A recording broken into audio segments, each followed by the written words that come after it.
Durante toda essa terça-feira, dia 14 de maio, é realizado várias atividades em todo o cenário nacional, como campanhas de mobilização em prol apraxia de fala na infância, um transtorno que tem crescido gradativamente em todo o cenário nacional e muitas vezes acaba passando despercebido pelos pais. Para explicar como funciona, o que é apraxia, qual o tratamento, nossa equipe buscou mais informações hoje aqui no Centro de Reabilitação do município de Paranatinga, onde a fonoaudióloga Michele Salomão deu mais detalhes sobre esse transtorno. A apraxia de fala na infância, ela é um grave distúrbio da fala. É caracterizado, às vezes, por um comprometimento neurológico, afeta também a habilidade em produzir e sequencializar os sons da fala. Então, no dia 14 de maio, é o dia da conscientização da apraxia de fala na infância. E a apraxia de fala na infância, ela é de caráter específico do fonoaudiólogo. Quem faz o diagnóstico de apraxia de fala na infância é o profissional da fonoaudiologia. Às vezes, esse paciente apresenta um atraso na fala, é muito confundido também com autismo.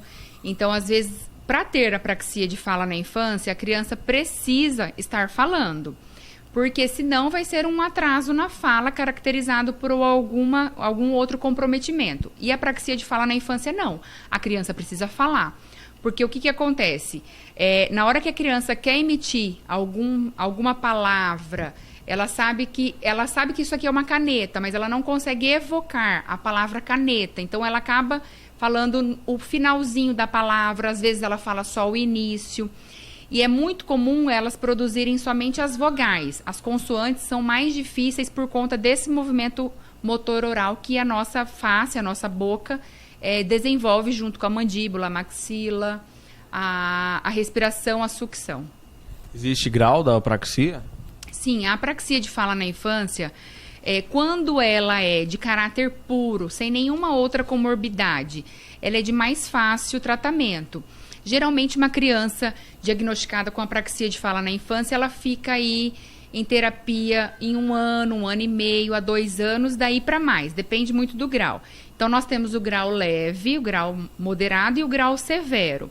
E é importante ressaltar isso, quando não há comorbidade, o tratamento é mais rápido, isso quando tem o apoio da família, da escola, da equipe multidisciplinar para estar colocando essas habilidades para essa criança vir a ter uma fala fluente. Então existe cura para esse transtorno? Sim, existe cura. O quanto antes a mãe, o pai, né, o familiar vir buscar uma avaliação é melhor, porque o que apresenta? Apresenta as crianças que vêm com 1 aninho, 1 ano e 8 meses, 1 ano e 11 meses, ela já tem que formular frases com 2 palavras.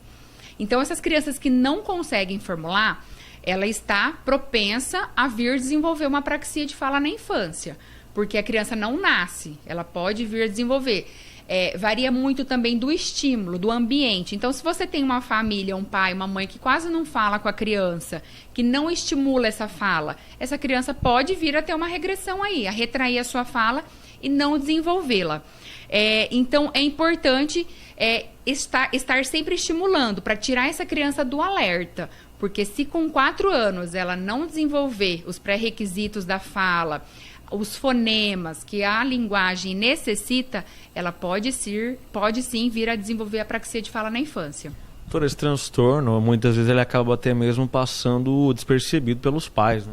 Sim, porque os pais, eles, principalmente os de antigamente, eles falam assim, não, depois dos 2 anos a criança fala, né? Tá muito cedo para falar. E hoje não, hoje a gente tem aí muitos, já tínhamos, né? Mas hoje é bem mais divulgado e bem mais comentado e até mesmo diagnosticado esses transtornos da fala e até mesmo os transtornos do neurodesenvolvimento. Então, quanto antes esse pai vir, essa mãe vir, para estar buscando uma avaliação, não custa, né?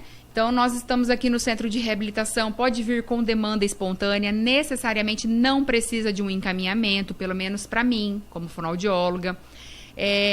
Vamos estar avaliando, realizando os testes para ver se realmente essa criança entra em algum transtorno, né? E assim a apraxia de fala na infância vira a ter uma cura o quanto antes. No município há uma alta incidência desse transtorno, doutor? Sim, antigamente os casos de apraxia de fala na infância eram tidos como distúrbio articulatório ou distúrbio da fala. E essa criança passava anos e não conseguia reter o fonema na fala, não conseguia introduzir essa linguagem.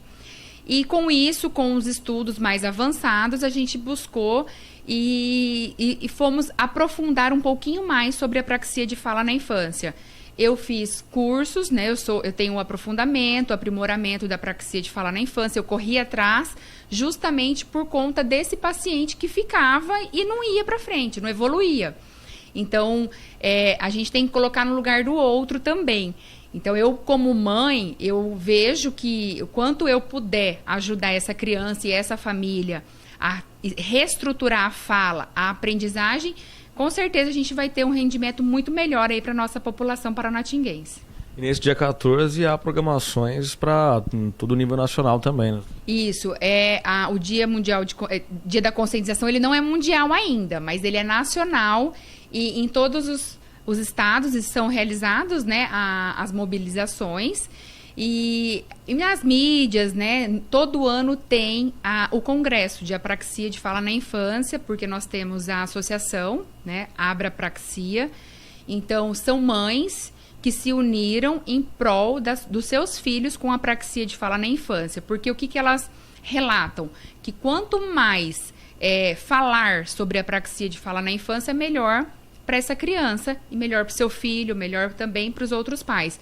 Porque a gente observa muito nas escolas. As crianças não desenvolvem como é esperado, tanto na questão da aprendizagem, porque se a criança não fala, ela vai apresentar a dificuldade na aprendizagem, na leitura, na escrita. Então, a criança precisa falar para ela vir a ser alfabetizada. E então, o que acontece é muito isso, é a questão do preconceito também. Essa criança não fala. É tido como mudo, é tido como, é burro, não tem paciência, tem preguiça, né? E não é isso, é muito além de ter só uma preguiça ou de não querer falar. Esse transtorno, caso ele não seja tratado, ele acaba piorando, se agravando mais? Sim, se não tratado, ele agrava e pode até entrar nas comorbidades. Então, de uma simples apraxia, ele pode evoluir para outras patologias junto com a apraxia de fala na infância. Para a gente fechar essa entrevista especial, caso os pais tenham dúvidas, eles podem estar procurando qual que é o endereço aqui do Centro de Reabilitação e qual que é o horário de atendimento também. Isso, eu fico de segunda a sexta, das 7 às 11 e da 1 às 5. Pode vir estar conversando com o recepcionista, agendando uma avaliação.